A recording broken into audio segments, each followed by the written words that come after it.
Big changes might be coming to the iPhone 17, and this time, Apple could be doing something different across the entire lineup, not just on the high-end models.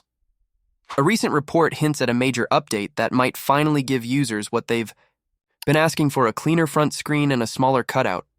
The secret behind this possible upgrade, something called metalens technology. If this rumor turns out to be true, it could mean a big step forward in how Apple designs its front-facing camera and Face ID system. According to analyst Jeff Pugh, Apple is working on adding this new lens design to all 4 iPhone 17 models expected in 2025, not just the Pro Max version. That's a big shift from his earlier prediction, where he mentioned the new lens would be exclusive to the top-tier iPhone. Now, it looks like Apple might bring this tech to the entire iPhone 17 lineup, from the base model to the Pro versions. This information was picked up by several reliable sources, including 9to5Mac, and it's already generating a lot of buzz in the tech world. So, what's so special about a metalens? Traditional lenses are usually curved and bulky, but metalenses are flat and thin. They use a special type of surface, called a metasurface, that bends and focuses light in a much more compact way. For smartphones, this means Apple could shrink the size of components like the front camera and Face ID sensors. That would allow for a much smaller cutout on the screen. And that brings us to the dynamic island, the pill-shaped area at the top of the iPhone screen that houses Face ID and other sensors. While it was a creative way to display alerts and live activities when it launched with the iPhone 14 Pro, many users still think it takes up too much space.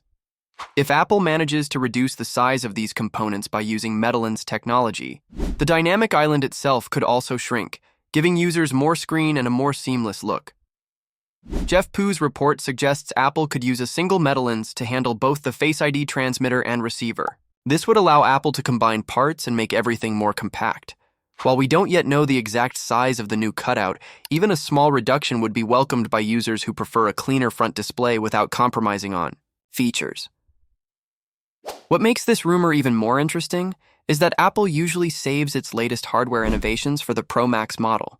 But if this new lens design is included in every iPhone 17 version, it would be a rare move, giving users access to the latest tech without needing to buy the most expensive model.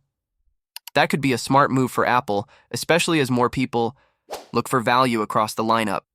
However, not everyone agrees with this forecast. Another well-known Apple analyst, Ming-Chi Kuo, believes the dynamic island will stay mostly the same in size for now. Both Kuo and Pugh have made accurate predictions in the past, so it's hard to say who's right at this stage. Apple is known for keeping its plans under wraps until official launch events, and if the company follows its usual pattern, we'll likely get confirmation in September 2025. Looking further ahead, Apple is reportedly working on completely hiding Face ID under the screen, which would eventually eliminate the dynamic island altogether. But that kind of major change might not happen until the iPhone 18, possibly in 2026. Until then, metalens could be Apple's next step toward a cleaner and more futuristic design without giving up performance or security. As always, keep in mind that these are still unconfirmed reports and plans can change. But if the rumors are accurate, the iPhone 17 could bring meaningful design upgrades for all models, not just the premium ones. That's definitely something to watch out for. What do you think about the idea of a smaller dynamic island and new lens technology in the next iPhone? Let us know in the comments. And if you liked this update, make sure to hit the like button and subscribe to our channel for more news and leaks about the iPhone 17 and other upcoming tech. Could the Galaxy S25 FE be the next value-for-money phone from Samsung, or is it just more of the same? With rumors and early leaks already making the rounds, people are trying to figure out if this upcoming model is worth holding out for. While some parts of the phone look promising, others might leave fans feeling like they've seen it all before. Let's begin with one of the more noticeable changes: the front camera.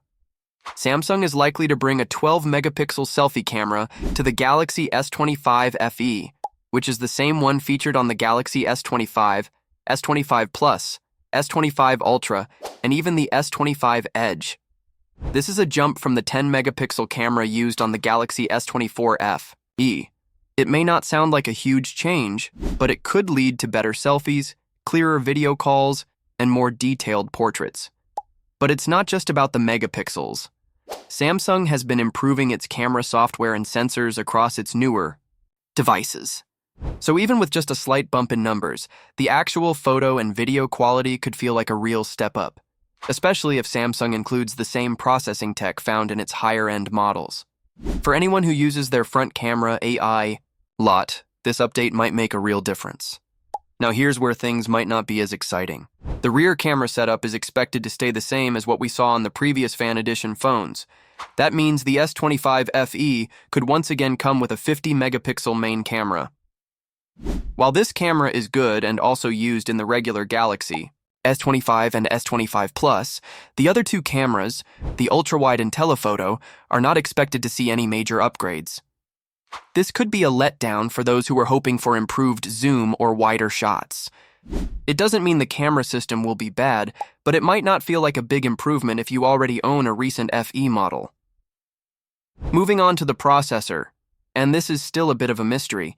Some leaks suggest Samsung might stick with the Exynos 2400E chip, which powered the Galaxy S24 FE.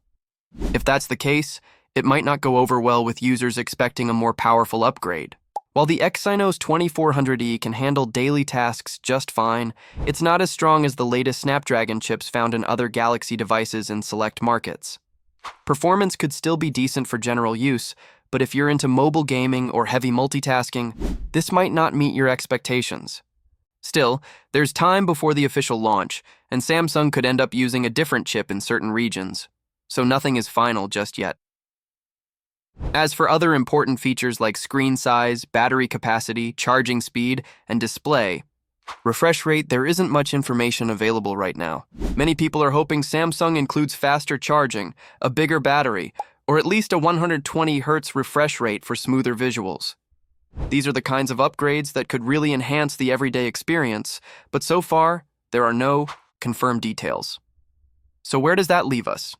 The Galaxy S25 FE looks like it could be a solid mid-range phone with a few nice upgrades, especially in the selfie department. But if you were expecting a full redesign or a big leap in specs, this version might feel a bit too familiar. Still, if Samsung prices it right and keeps the core experience smooth and reliable, it could appeal to users who want a good all-around device without spending top dollar.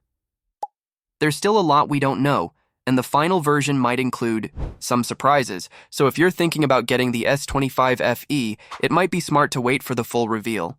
Don't forget to like this video and subscribe to our channel so you're the first to know when more leaks or official news drops. The part of the company responsible for making the chips. They couldn't produce enough working units because of low yield rates, meaning too many chips in each batch were faulty or unusable. However, recent reports suggest that Samsung's chip-making process is finally improving. The company's new 2-nanometer technology is starting to show better results.